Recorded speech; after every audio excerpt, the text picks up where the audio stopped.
So, since Elon Musk, the world's richest man, bought Twitter, to say it has been interesting would be an understatement. Hello, I'm Adrienne Batra. With me are Jamil Javani and Brian Lilly. Jamil, we know that the left is losing their collective minds over Elon Musk's purchase of Twitter, but he has made it the place to go to check not only what he's going to tweet next, but the document dumps that he is putting out there in the name of transparency and the name of who got shadow banned, what stories got suppressed. It's called the Twitter files. So we saw a big release of a bunch of documents last week, Jamil. We're going to see more in the future. But what does this mean? Is this relevant? Is he doing the right thing? Well, we've seen two batches of files released so far, one to Matt Taibbi last week and then one to Barry Weiss this week. Interestingly, both of them are independent journalists, which I think is also showing that Elon is trying to work with people who maybe are outside of the mainstream media, corporate media world. And that's also making the left very unhappy because we know they feel entitled to information and they feel entitled to exclusive access. Mm-hmm. What we've learned basically are two things. From the first batch, we learned that there was an effort to work with political parties and political campaigns to censor tweets, that the Joe Biden campaign and the Trump campaign in the lead up to the presidential election could signal to Twitter that they had concerns over tweets. But we also know that that power was used far more often for the Democrats and Team Biden than it was for Republicans and Team Trump. And then in this week's Twitter files, we learned that they were shadow banning people who had views that they disagreed with on things like COVID or gender ideology. And that by shadow banning, what that meant is you were less likely to see a person's tweets or for their tweets to trend on Twitter because they were classified in a certain category. And I think the biggest takeaway, and this is why the left is so upset, is that this was all done with political bias, that Twitter employed lots of people who are friendly to the left, who are friendly to the Democratic Party, and this had a disproportionately negative impact on conservatives, which is something that the left has been denying and insisting that this was fair and the algorithms were fair and big tech wasn't biased. And now Elon Musk has exposed the truth.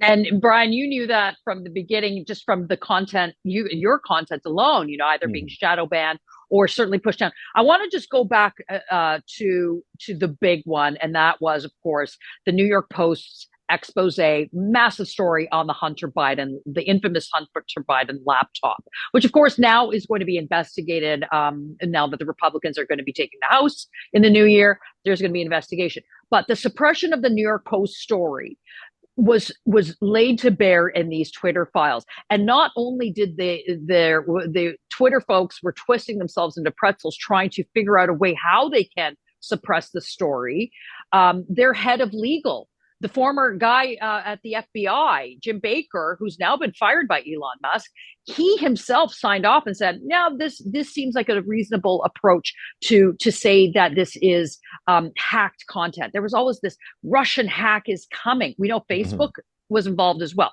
But from your perspective, all of this stuff that's coming to light, how significant is it? Does it move the dial? What happens next? Look, Twitter is a place for partisan actors to yell at one another. So will this move the dial with the general public? I don't know. We have to remember that Twitter is not real life, that it's not where average Canadians, average Americans come to make important life decisions. It's partisans, it's journalists, it's academics arguing with each other. Now, how would this play out in the election? Could suppressing the Hunter Biden laptop story, could it have had an impact? Absolutely, I think it could have, because what they were doing was signaling this is fake, do not follow this. And that was kind of also a warning to other news outlets. Our colleague Brian Passafume had his account suspended for posting the original New York Post story back when they broke it. This is a story about Hunter Biden discussing that he's got to kick up a good portion of his income to the big guy, meaning his father, who was running.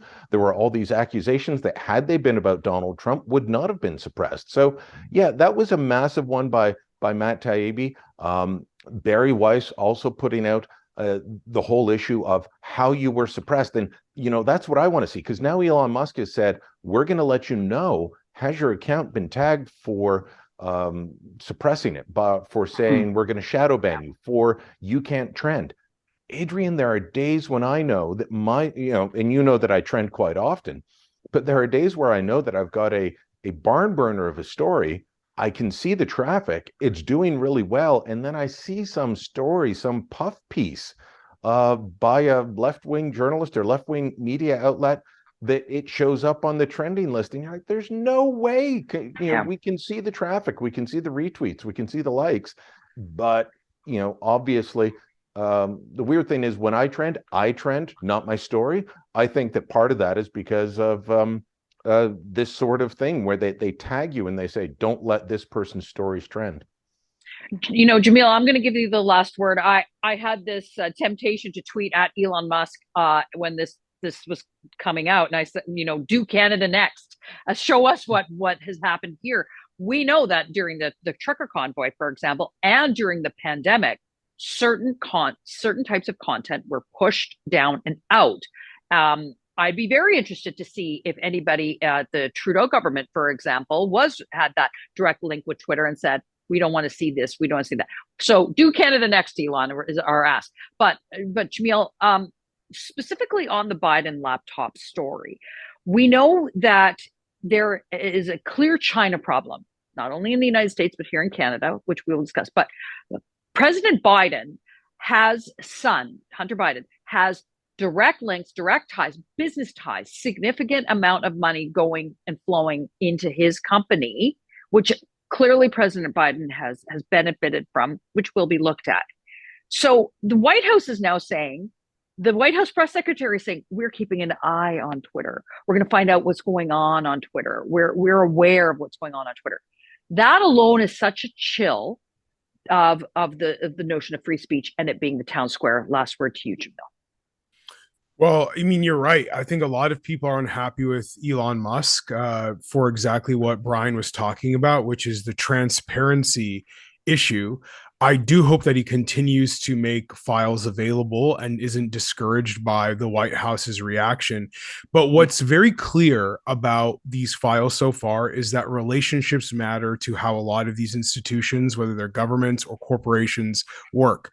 And Elon Musk has a different set of relationships. He's trying to engage different people than the previous owners of Twitter. And that makes the people who felt they had special access to Twitter before unhappy. So God bless him. I hope he continues. And to your point, Adrian, I hope he releases all the files, makes them available to everybody, and people in other countries all around the world can start digging into this and get answers to our questions as well. Well, Mr. Musk, if you're watching this, you're watching us, here's our big ask. Do Canada next. We'll happily look at those files. Log on to Facebook and Twitter. Let us know what you think. And go to thetorontosun.com for more information on stories like this and coverage you will not find anywhere else.